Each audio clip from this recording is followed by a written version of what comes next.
Blessed love and peace. So I got a question for you this evening. Have you ever been stalked by a mouse? That might sound silly, absurd, questionably derived and such, but serious. Have you been stalked by a mouse? When people think of a mouse, they think small little creature, running quick, hiding, might make a little bit of a sound, quiet as a mouse, but still making a little bit of a sound.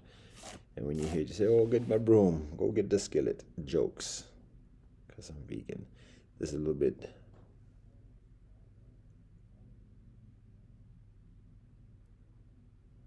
feigned, whatever.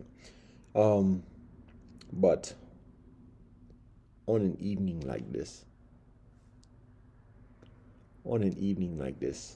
very windy, lots of noise outside, knocks and pings and things like this.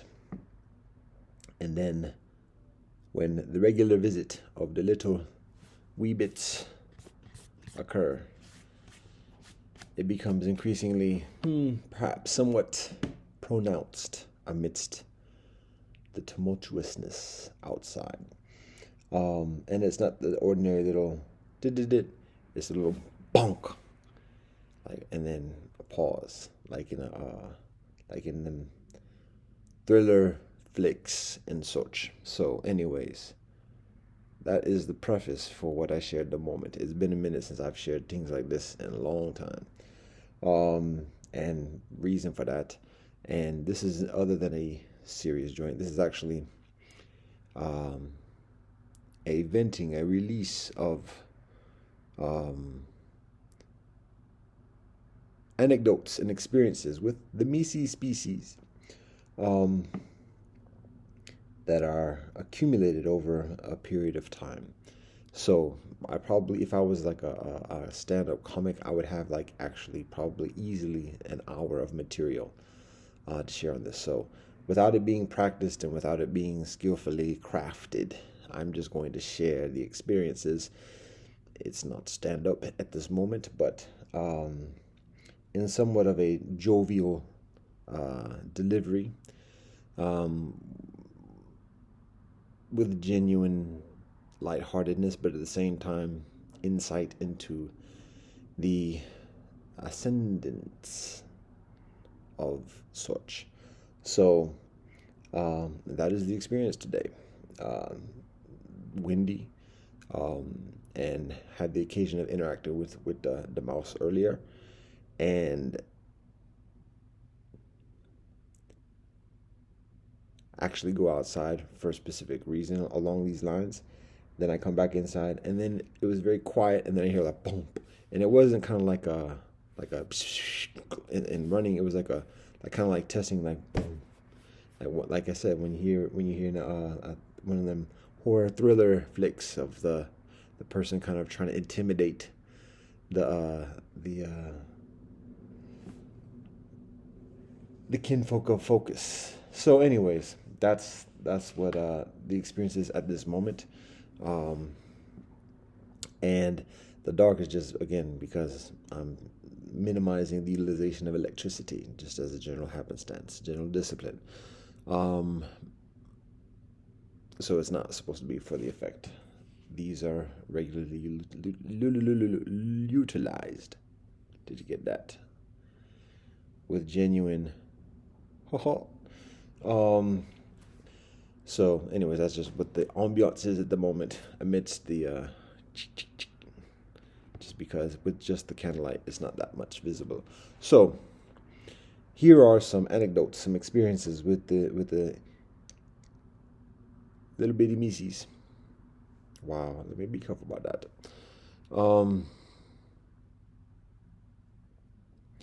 So it's beneficial to begin with like some kind of shared frame of reference. So I shared the story of the townhouse and the country mouse, two cousins, the townhouse is visiting the country mouse out in the country. They're in the grain fields eating the grain, and the town mouse says, you know, cousin, this is kind of nice, but this is boring. Like, ain't no flavor here. Y'all, all you got here is grain. And the country mouse is like, what are you talking about? This is fantastic. This is fresh grain.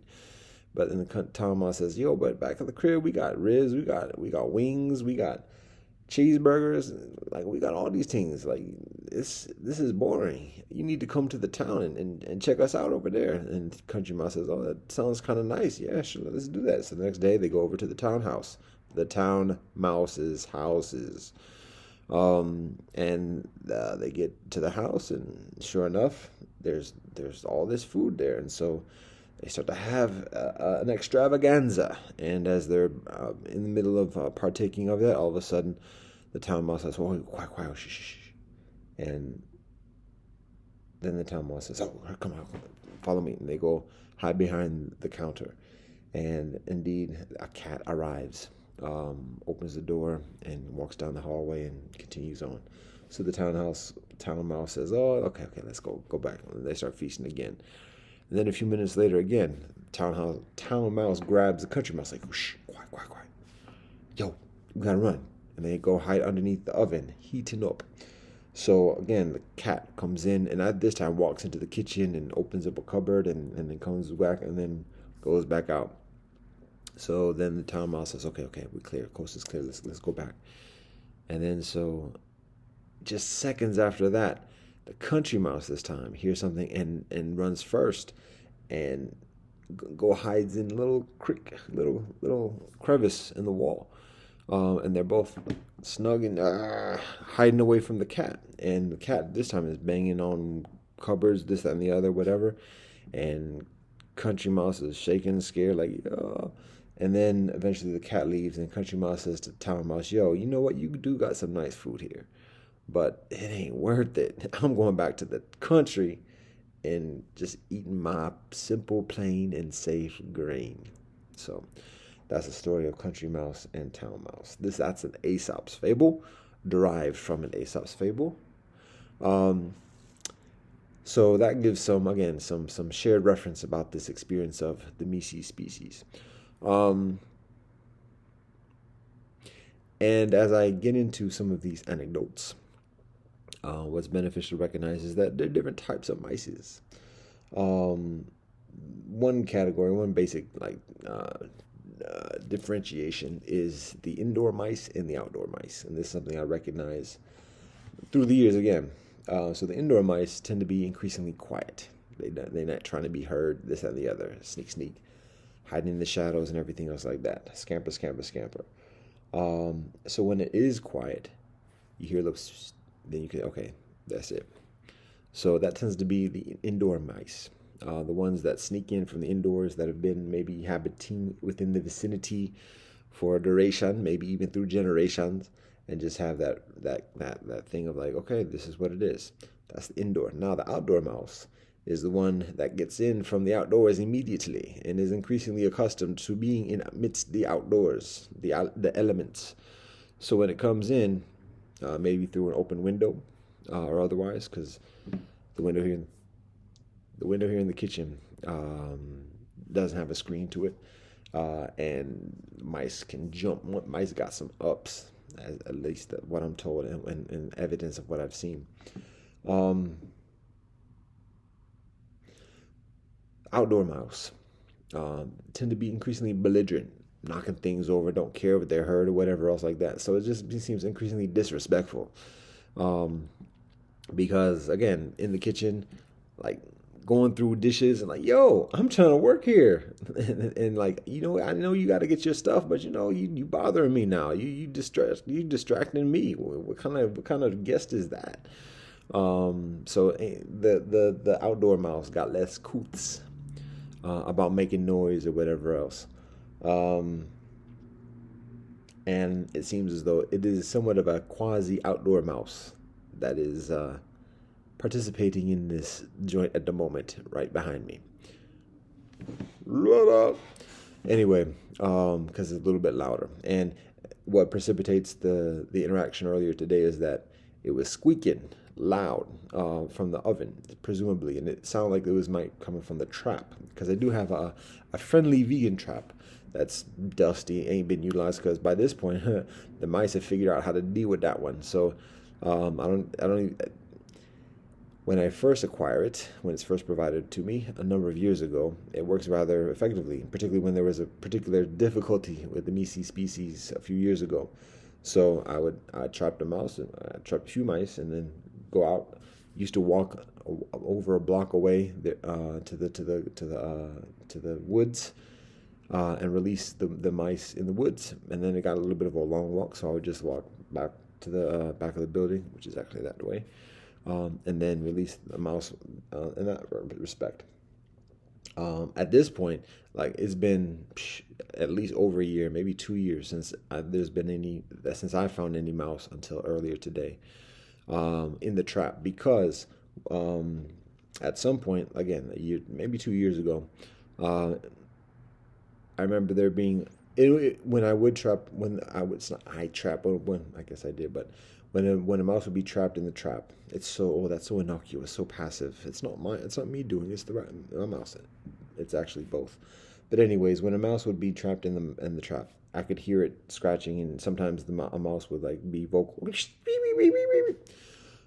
And so I'm like, okay, then I have to deal with that. And if it would be the middle of the night, I'd be like, yo, I'm waiting till the matin, to the morning, and getting it at that point, and then getting up to do that at this point.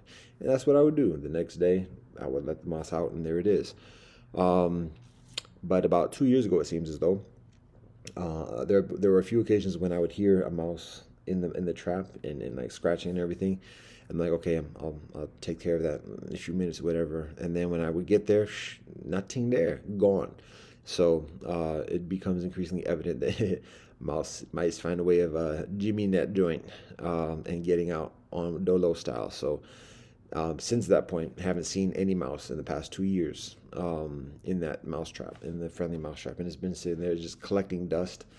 I've heard mice through the years or whatever, but ain't none been trapped in the joint. Then today, amidst hearing the noise of the squeaking, it sounded like the oven, but when I got there, it sounded like, well, maybe it's the trap. So then I look in the trap, I bring it outside, and then indeed, there's no live mouse in there, but there is one that was there a while ago. And that's anyway. So I just come back from putting the remains of that mouse outside, and again, it reminds me actually of something that I experienced a few years ago with the kind mouse trap, which is somewhat of a difficult story, for a vegan, a compassionate spiritualist, and additionally, but the occasion is when it was a summer day. It was warm, and I don't know how audible that is on this joint, but yeah, I've been there's certain occasions when the mice become increasingly pronounced. One is just like whatever the conditions are outside and precipitate the mouse just investigating, whether it's winter, whether there's a disturbance to domiciles, like with construction a few years ago, which precipitated something. Um, there are a lot of different outside factors that precipitate whether what people in other units are doing, and additionally, but then what I also recognize is when certain things I do within here, obviously not sweeping, just leaving. It's not even have to be like dirty, but just not sweeping. That's like a crumb. Haha. I'm not gonna touch it right now because I have to be mindful of my ritual cleanliness. But a little crumb, that's like a big old sandwich for a mouse. So even just not sweeping for a week or whatever, that's grounds for visitation. And then particularly like leaving things out, particularly for an extended period of time, expiration, extended period of time, all that stuff. Again, that's rife invitations. So those are things that are done from the interior that precipitate increased frequency of visitation. But then also things like this, cooking. How about that? Baking. Yes, that's like a hot neon sign right there. Um, Particular spices I find when cooking with garlic or other aromatics, those are signals, seemingly, confidently, of critters saying, "Oh, they cooking. Let's go visit. What you got over there?" So, um, I was talking about the kind trap and one of the difficulties. So, um, yeah, I was talking about the mouse that's visiting at the moment in the kitchen, making a little bit of noise, quasi outdoor. But I was also talking about the kind trap. So, on the particular day a few years ago, summer, warm, um, and it was earlier in the day, like maybe mid a.m. Maybe like a few hours, a couple hours before midday, and it was warm. So, and it might have been like a weekend or something like that, because it might have been like a Sunday is actually probably what it was, or maybe a Monday, something like that. But anyways, I was laying down, and I was probably doing something before that, the day before, fatigued, and particularly with the warmth, it was just like relaxation. Didn't feel like doing much of anything, and then I heard the scratchings in the trap and everything, and so I think to myself, okay, you know what, I need to like recharge. I'll get that. I'll attend to that like an hour or two. So indeed, that's what I do. Like, a couple hours later, as I took a nap or something like that, I got up, went to the trap. It's a done deal. Mouse is gone. Not gone in terms of like escape, but gone like passing from life. That the mouse passes away, and I think to myself, that was terrible on my part.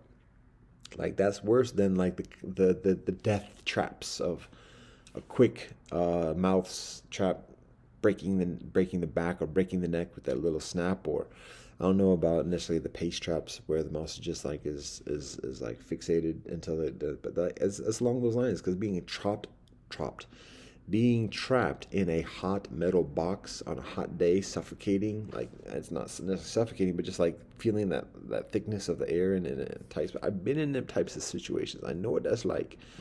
And here I am causing it to, trying to be nice and causing it to another being. And so, in many ways, worse than perhaps getting just a quick with the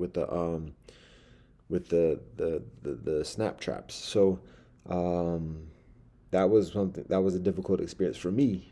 I mean, obviously, it's terrible for the mouse, but I'm just thinking to myself like I'm supposed to be nice. I'm trying to be kind and everything like that.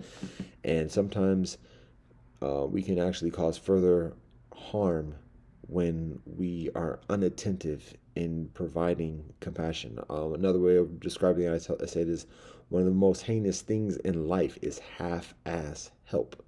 When we think we're doing something to help somebody else, but we're not actually helping, we're actually getting in the way. We're being misleading. We're not covering the bases, and so we're leading the person on, thinking they're getting some help and they can rely upon it. And this and that. They don't have to worry about anything else. They're focused on what we say we're gonna do, but it turns out it ain't enough, and they're in a worse. They're stranded even further than when they met us. So, and same thing when we rely upon what other people say and they don't come through, or it wasn't this, that, and the other. So half-ass help, that's one of the most heinous things in this life. Um, and so that was worse than half-ass help, with me in that trap or whatever. So that was one of those stories. There's another story of when there's a nursery rhyme of three blind mice, see how they run, see how they run, something like that. There's a lot of tunes that go to that, I think. But anyways, three blind mice. I trapped actually three mice in one occasion. They all seem to be siblings, small baby type mice. But all three were in the trap at the same time, and I released all three successfully on that particular day. So those are some of the experiences with the mouse trap. I mean, there are a numerous occasions when I trap a mouse, or a mouse is trapped, and I release the mouse, and the mouse continues on. So those are, and to be honest, actually, I mean, that's not to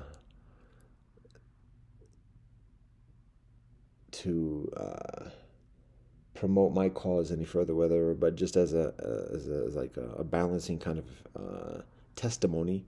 When I first would release the mice, I would actually bring bread and cheese and other like food with the trap, and I would when I would go to the woods to release the mouse, I would first put the food there before I would release the mouse, so that they would actually have some type of food source, an initial food source about amidst getting reacclimated to the wilds. Because yo, this, I mean, I'm uncertain how much the mouse is acclimated to the nasty business that goes on in the woods from the other critters, whether it's other mice, rats, raccoons, um, I mean squirrels. But I'm trying to think what else would hunt or eat the mice.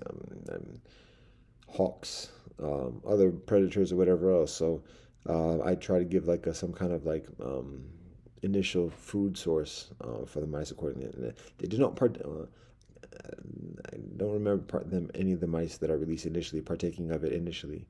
They would just like run out, like get away from me as fast as they could.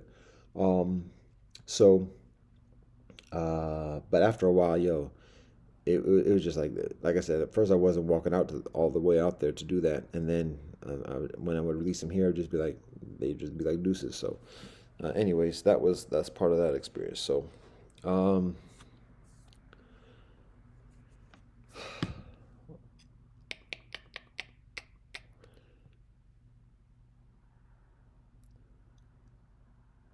well, I'll share some other kind of like general experiences about the mice. Yo, when they took a dump on the counter, that's just disrespect.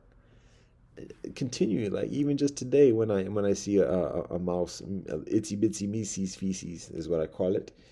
Um, One of the things I call it. It's just like disrespect. Just even seeing one drop on a counter, one drop on an oven. Yo, can't you just do that someplace else? I mean, it's just, and people can be very territorial and be egotistical and being rather self-centered, just thinking everything involves particularly dudes and whatever. But we can just like take things personal, like yeah, they intentionally being disrespectful. Um, But when we apply it to animals, like, be like, come on, it's a mouse. What you talking about? But at the same time, wait, hold up, because animals are very much territorial. Dogs urinating on things, lions urinating on things. This is our territory. Wolves, yo, stay out. Urination. So don't sleep on the Micies, because they be like, yo, you think you got this? This ain't your shit. This is my shit. Ha ha. Um, so dump, dump. There it is. Um, and it just again, it just feels disrespectful, just so disrespectful, so disrespectful. Um,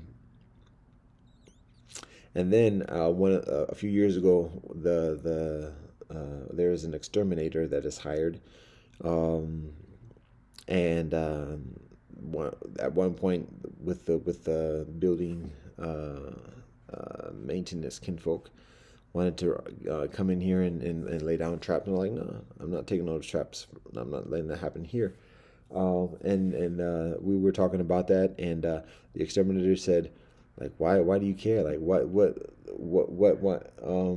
Said something about like they do this and they do that, and it was actually a genuine question. Like he was interested, like genuinely interested, like why does this matter for you? And he was talking about like the things that mice do and this that and the other. He mentioned like how even if you see mice droppings, like that's not even the worst of it, because he's talking about how like by and large like the mice urinate all over the place and you don't even see it. So you think you just see a couple of drops here, there, whatever, but there's no telling how much urination of the mice are all over the place. So and so he was like they do all this, that, and the other, and I was like, you know what, that may all be fine and true, but um, that's no cause for killation.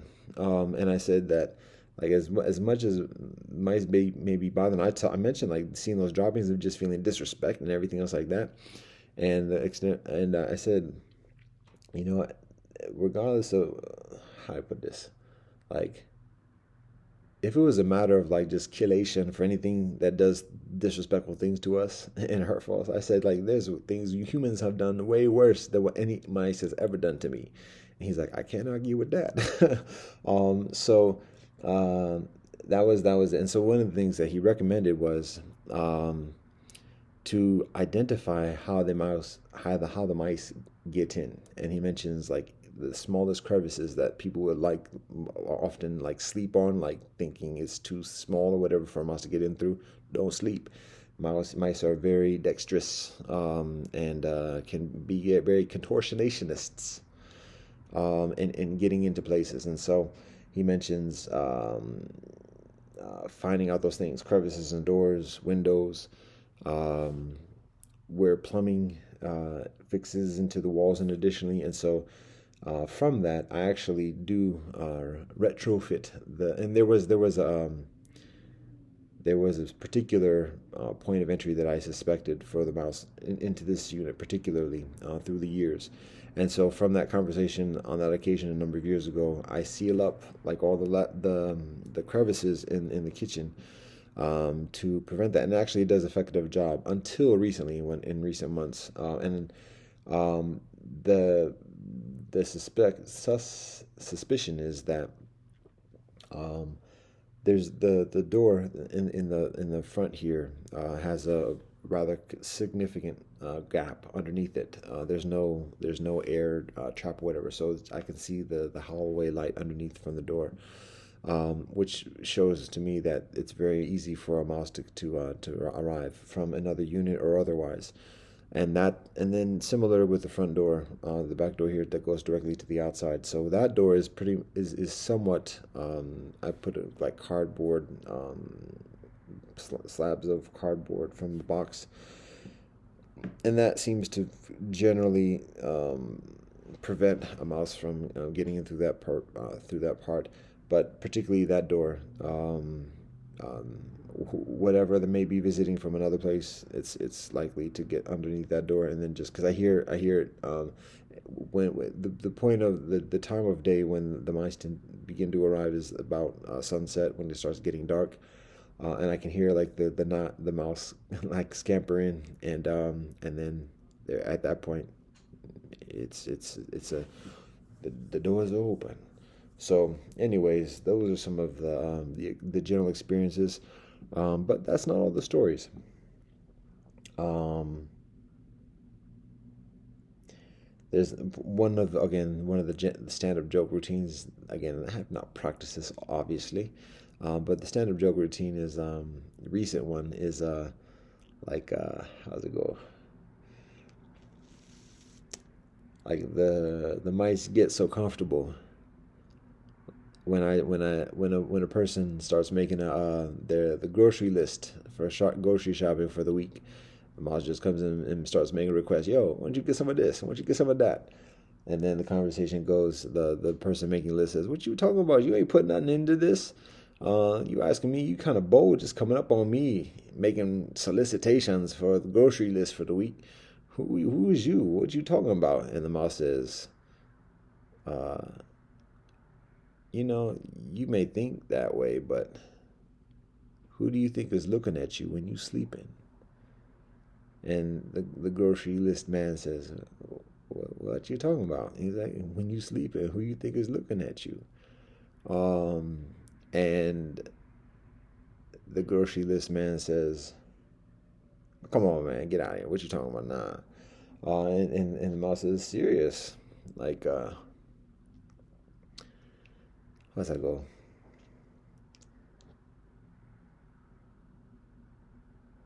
Like these other mice, you think I'm the only one here?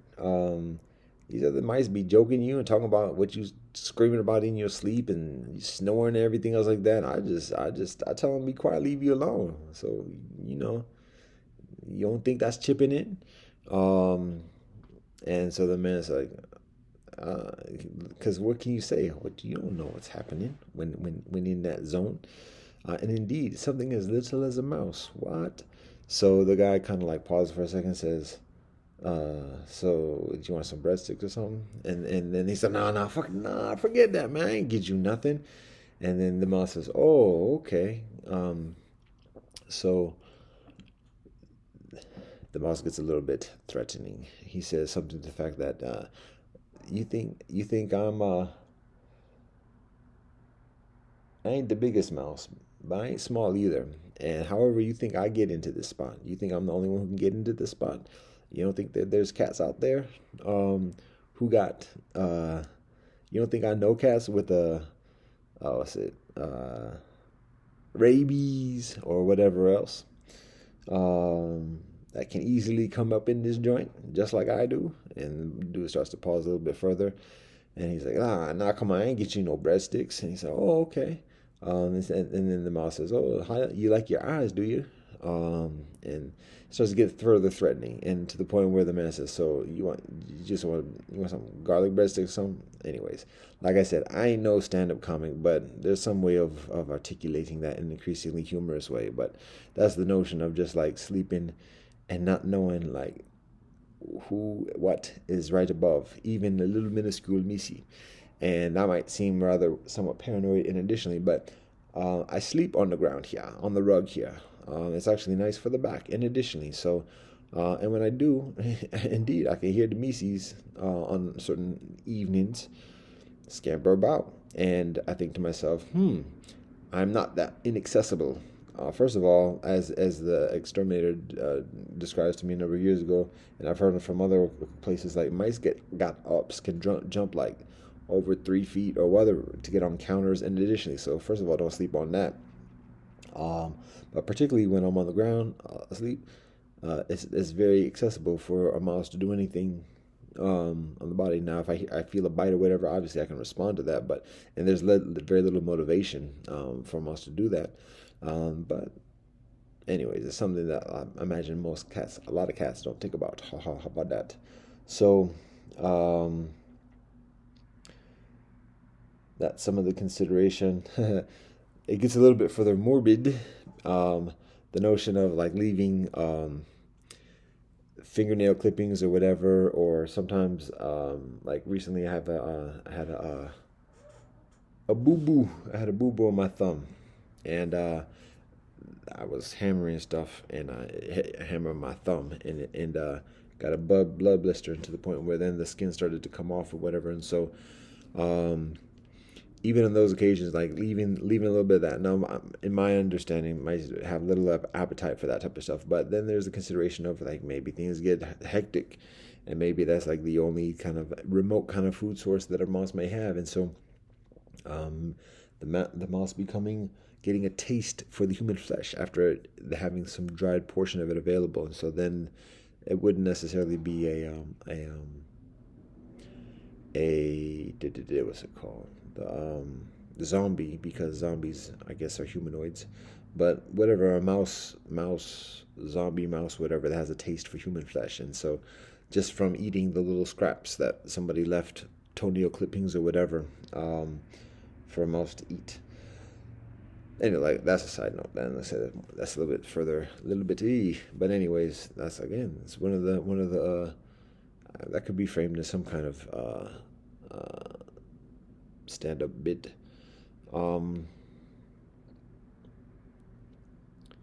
So the notion of a mouse standing over somebody might sound rather extreme and paranoid and additionally, but like I said, that's my experience from just sleeping on the ground and hearing the mice. Now, that might sound like an indirect experience, like, okay, but you never had a mouse like standing over you, waking up to that. Well, how about this one?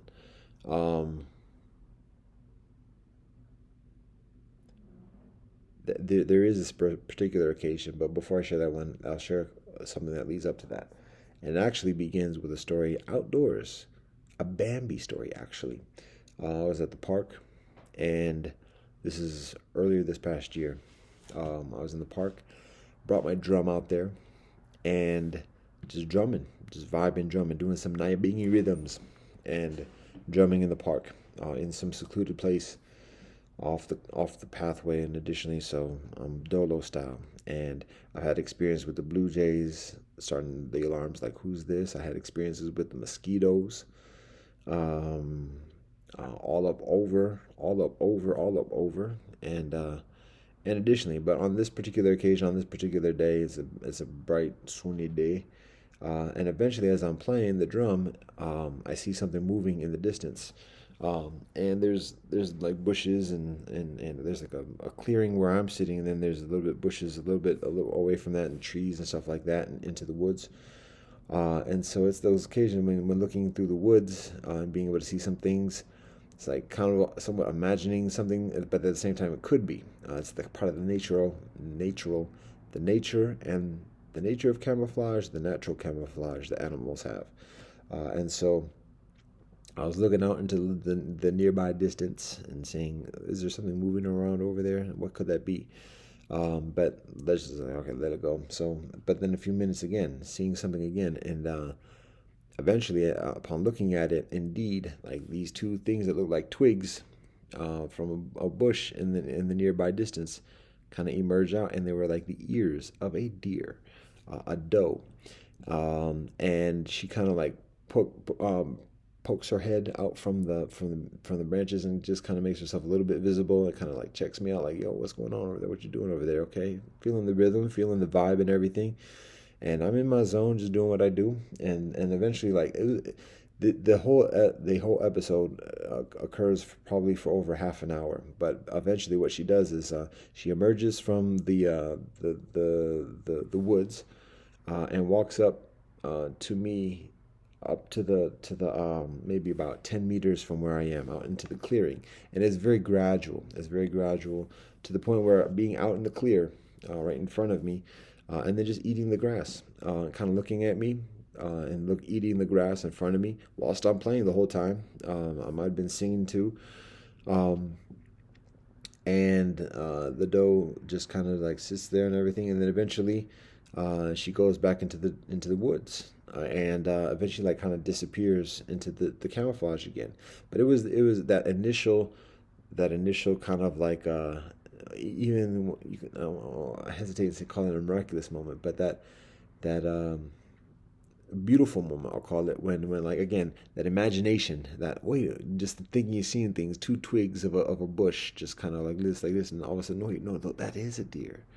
And then the deer approaching, feeling the vibe, has to feel the vibe. Animals are auditory, particularly deer, can feel it, can hear it, and appreciate it. Like, yo, okay, that's decent. To the point where she emerges from in full view from the woods, partakes of the grass, eats, and that's a sacred thing. Breaking bread with the music. Um, and then continues on. And so I continue on after that. Was, like I said, it was about a half hour from that whole part, that whole scenario. So she continues on to the woods, and again, then it's not one of those situations where looking at the twigs like, what is that? Is she still there? And but at the same time, letting it go, whatever. So eventually, maybe like 15 minutes, half an hour later, I wrap it up and call it a day, or call it a session or whatever, and put up my drum and start to head out.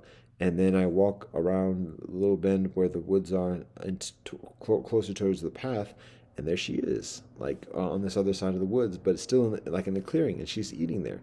And I catch sight of her. She kind of looks at me, and I have to like walk by her to get to the path, but I don't want to disturb her or whatever else. And she kind of just looks at me like, "That's it? You done? You about to go?" And I was like, "Oh, I gotta go." So I walk very gently back towards the path, and she just kind of looked at me like, "Yo, come on, we was vibing," and I'm like, "Ah." So anyway, I go to the path and continue on my day. So sacred experience, sacred. That's such a it's a holy experience that I very much appreciate. Give thanks and praise. So that was that day, and that was a Monday. Now, fast forward a couple days until Friday. Friday, Shabbat. I have Shabbat dinner sitting here in this chair. And so I have dinner, as I do, and then after dinner, sing songs as we do. And when we sing songs, as some of us do, like we do, I bring the drum. We have music. And I was sitting on the floor here again on the rug, with the candle, the Shabbat candles burning, and again vibing, just playing the drum, and feeling the vibe. singing songs, and additionally have my eyes closed, just in the zone and everything else like that, and doing that for a while, however long that was, 20 minutes, 30 minutes, whatever. And so eventually, 30 minutes, whatever. Eventually, like I'm feeling the zone. I'm feeling the vibe, peace, yo, everything irie is Shabbat. So I open my eyes at one point, and I see a mouse right there, right in plain view. I'm sitting like on one part of the room, and the mouse is like maybe 2 meters away from me, very close. And there's not in way. There's a rug right here behind me. There's a rug, and that's it. There's like nothing else here. So it's empty wall on the other side and everything else. So the mouse is like a meter and a half away from me, right, not on the rug, but on the hardwood floor, just right in front of me. And its nose, I'm gonna say her nose is just kind of in the air like this. And I'm when I open my eyes, I'm still playing the drum and I'm still like singing out and everything. But then when I see the mouse, I'm like I appreciate the mouse vibing, because I could see like it was the mouse. She was like just like that, and I'm dead up literal serious, like just like this with the nose up in the air. Now the mouse could be smelling for something, whatever. But yo, I'm right there. It's candlelight. I'm making sound. Mice generally aren't like aren't very outgoing kind of uh, out in the open, proactive type of animals. It's hiding, and so for this mouse to be right in front of me, and just like, and even after I looked at it, and I was like, "Yo," and the mouse was still just vibing out, and I was playing the drum, whatever, and I started like talking to the mouse, like, "Yo, get out, get out," and the mouse was just kind of like still vibing, like like I'm still like doing my song or whatever. And so I'd be like, yo, I stopped my drum and everything. I'm like, get out. And then like all of a sudden the mouse was like, yeah, what? We not cool? You don't want me here? And I was like, get out. And so then the mouse kind of runs back, hides behind the refrigerator. And then, but I could tell like it wasn't like staying away. And so like a few seconds later, it kind of peeks out. I'm like, yo, get out. We're not cool like that. And so all types of hypocrisy on my part, contradiction. I'm having this sacred holy experience with the deer a few days ago, but then a mouse is vibing to it, and I can't like accommodate, respect that. It's my hood. This is my house though, so it's a different situation still, but it is a limitation on my spiritual awakening and proclivities, particularly at that point, maybe till to continue to this day. But that's what it was at that moment. It's one thing in the woods when that's not where I sleep, but it's another thing like this is where I live. So, anyways, it is a double standard. It's all types of hypocrisy. Anyways, all right. So that wasn't the end of it though, because again, like I said, just a few seconds later, the mouse kind of peeks out from the refrigerator, and just like, so yo, come on, we you settle down now, we cool now. And I was like, no, get out. And so now there wasn't the first occasion like when I've seen a mouse like that, and again, the trap isn't doing much. So when it's been in that type of situation, particularly after there's been a lot of quiet, because once I sealed the stuff up, there wasn't a lot of visitation from the mice for a while. But then I think once a pathway is found, then it's just like easy access. So on previous occasions, what I do is I open up the door, actually over there, the door to the outside, make it wide open so that the mouse has an escape, and then I start to like move like the refrigerator. I'm very careful because on one occasion I think I actually killed a mouse when I was trying to move the refrigerator when it was hiding underneath it.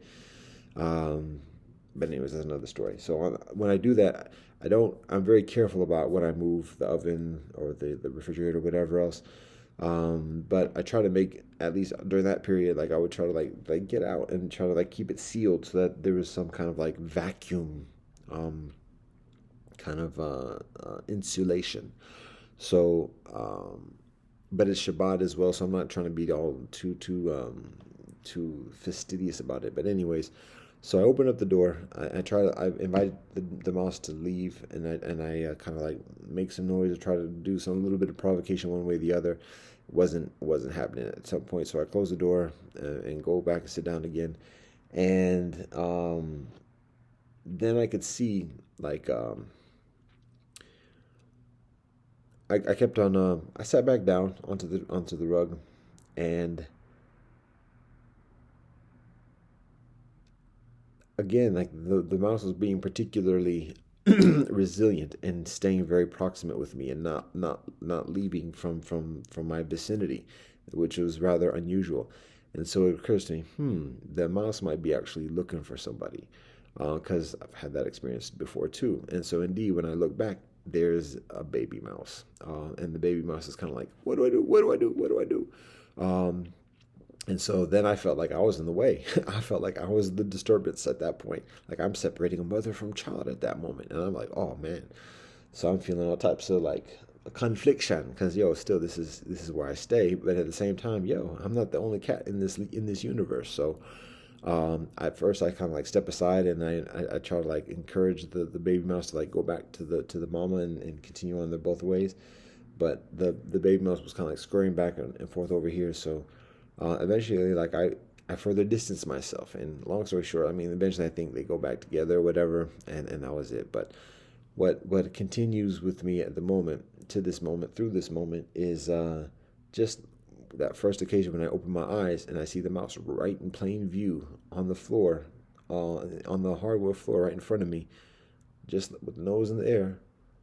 Kind of like now, again, looking back, it could have been looking for the child, or whatever, but at that moment, like there was copacetic in the air. It wasn't a kind of concern or whatever. And so, if the mouse wasn't scared of me because it was right there, and my eyes were closed, so it wasn't like I caught it doing anything. I was playing the drum for well long. So I wasn't sneaking up on the mouse. The mouse was coming up on me, and if there was any concern about the mouse being with the baby or whatever else, the mouse had a very ample opportunity before our interaction, our conversation beforehand. So there was a reason for the mouse just being right in front of me, and it must have been vibing. So contrary to that '80s hit, I disturbed the groove. So, anyways, that's another story. So now this is the other story. Now this is not necessarily the kicker story, like to wrap it off, because I think that's probably the story to wrap it off of when telling it in an intriguing way. But maybe a few days, no, it's probably a few weeks after that particular occasion, maybe a few months after that occasion. There was another situation where, again, I'm laying on the floor, and it was one of those situations where there was something for me to do, like I was working on a project. What it was, I had to think about it further detail, but it was of enough significance for me to like be working on it past sunset in the dark hours, and to the point of actually it was a matter of finishing up something, and I was like serious tired to the point like I was about to knock out, and so rather than sitting here and doing it in an upright fashion, I was just like, let me just finish this whilst I'm here, because I might have been walking out about, I might have been in the forest, so I was physically fatigued maybe to the point where like just wanting to lie down and getting it done. That was most likely what it was, and it wasn't anything like deep writing. It was probably just something like clerical to finish, but it was beneficial to finish it at that moment before in preparation for the next day. So, anyways, all that being said, I was laying down. I might have had covers on me because like I was getting ready to go to sleep, but just finishing this up thing and like half asleep when I'm doing it too, because there are many occasions when I work myself past exhaustion. I'm actually out, but I'm still working, which is scary. But anyways, on that particular occasion, the lights are out. I wasn't even burning candles. It was just the light from the computer screen. I'm laying down, and I'm just like typing something on the computer. And as I'm doing that, like something seems to be like right nearby, and it felt like I've had pets, quote unquote. I've had pets so possessive and domineering, but cats and dogs on previous occasions. I should say one dog and a number of cats. My family and I. So there's that vibe of like an animal coming in, and when a cat comes to snuggle, and or a dog comes and wants to be petted. Additionally, so when I was doing that, I felt like that vibe of like an animal wanting like some attention or whatever. But it's pitch black. All I can see is the computer screen. Everything else in the room is pitch black. And all of a sudden, I just see this head popping out from the corner right there, right the bottom right corner of the screen here, and it was a mouse, and the mouse was just kind of like looking at the screen, like, what you got going on here? What you working on right here? And that's what it was doing. It didn't even seem like it was looking for food because there ain't no food here. I'm right there. I'm working on the computer. The mouse came to me and was looking. And again, mice generally tend to stay away from like light sources, want to hide in the shadows and everything. So this was the only light in the vicinity. And it's coming right here, and it's like sniffing around, like what's going on here? Looking at the screen and everything. Ain't no food on the screen. There's nothing to feed there. So again, I'm like shocked, like, yo, you tripping? And I said literally like, yo, we not cool like that. We are not cool like that. And I said it in a loud voice. And again, the mouse was just like looking at me like, what? Huh? What? You raising your voice at me? What's going on? We're not cool. And it had to like process me like raising my voice. I'm like, yo, we are not cool like that. So again, it took a minute, like it took like a few seconds for like the mouse to register that like I did not want the mouse at that moment right in my vicinity. So then the mouse, again, I felt bad doing it too. I felt like, yo, I'm rejecting this mouse. And the mouse was just like chilling. And but anyways, the mouse continued on. And I was trying to explain, like, yo, I love y'all, but we're not cool like that. Y'all, I don't know y'all like that. So anyway, and it's very, to be honest, I mean, that might sound silly.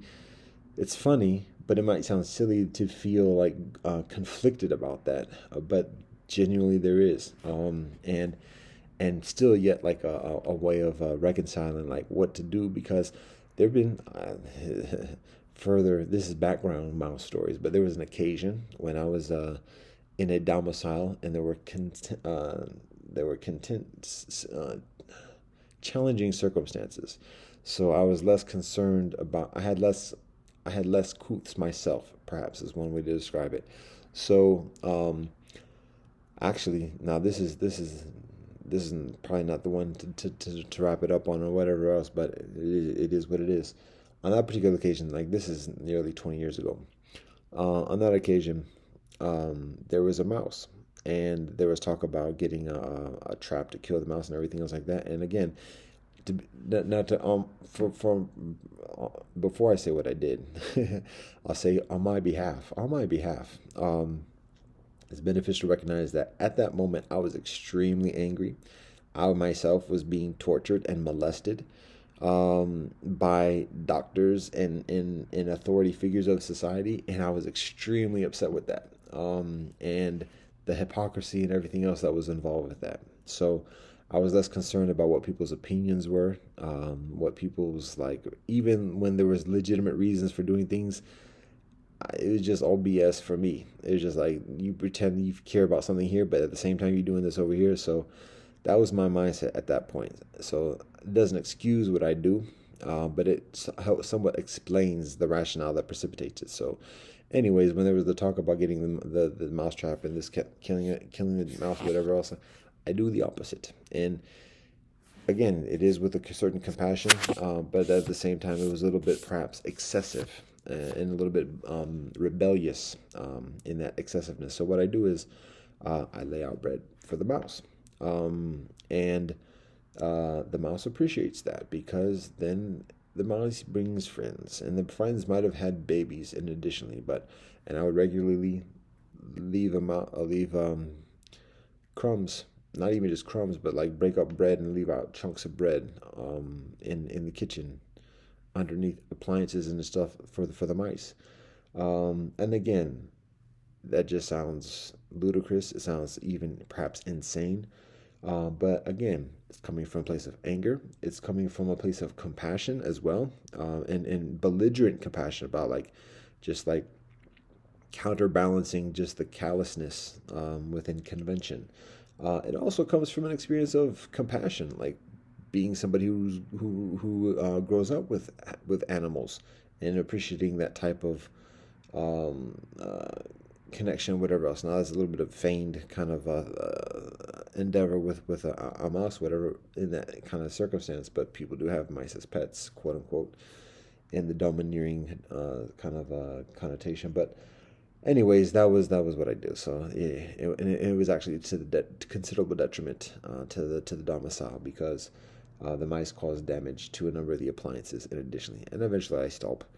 Um, there's probably conversations in addition to that precipitate that, but anyways, that was another conversation. But my point is that even when it's a mouse, and I don't do that these days. I don't leave things out.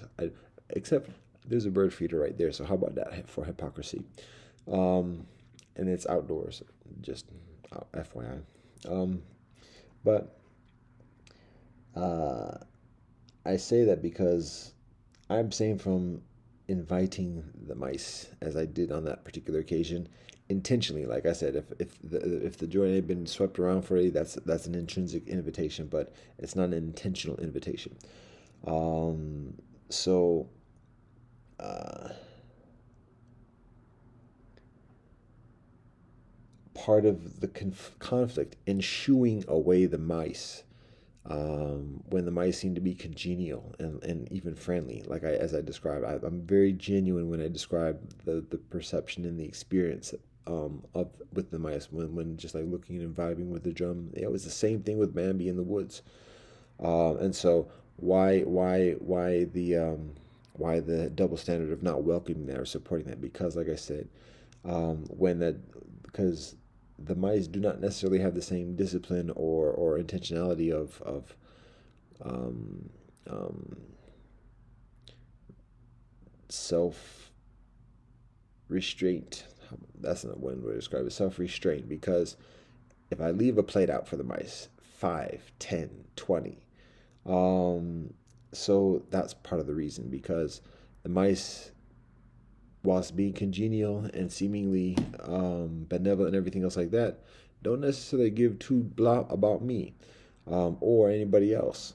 And will take advantage of doing that and multiply as much as possible at that moment. Take advantage of it as much as possible at that moment, and cause hurt, cause harm for others.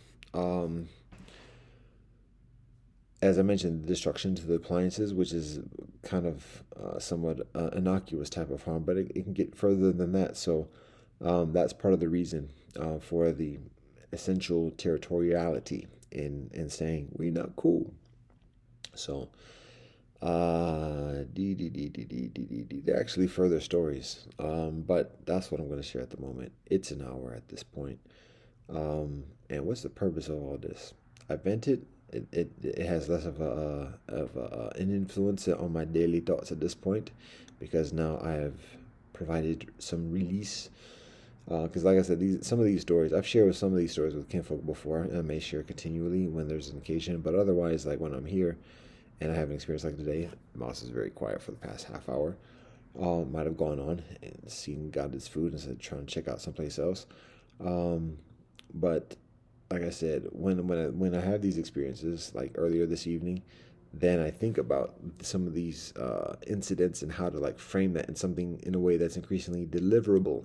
The notion of a stand-up comic routine is the first thing I describe, because that's just one thing that I look at. But obviously, a lot of those things require practice and skills and training and um, development, everything else like that. I ain't. That's me. That's not me at this point.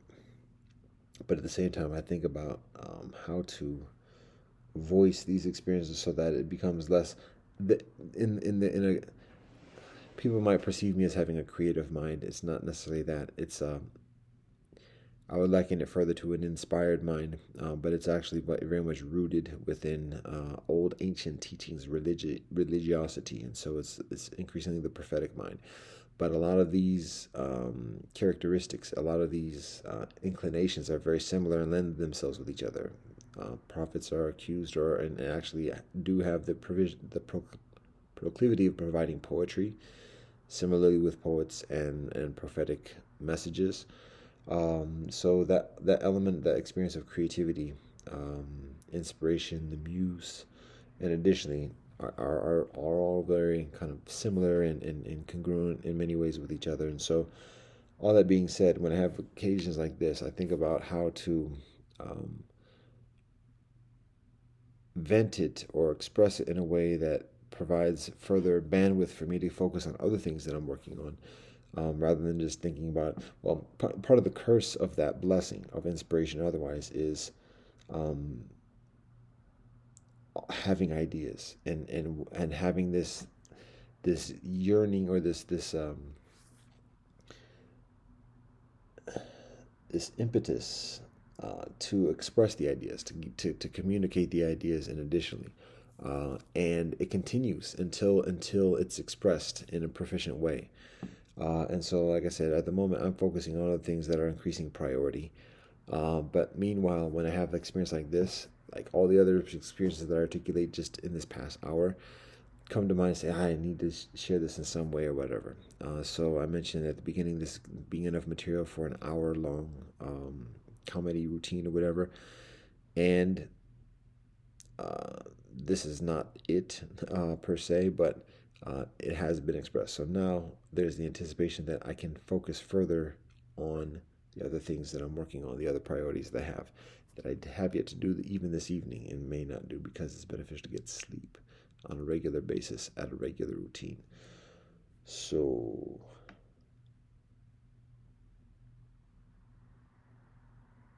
that's much of it.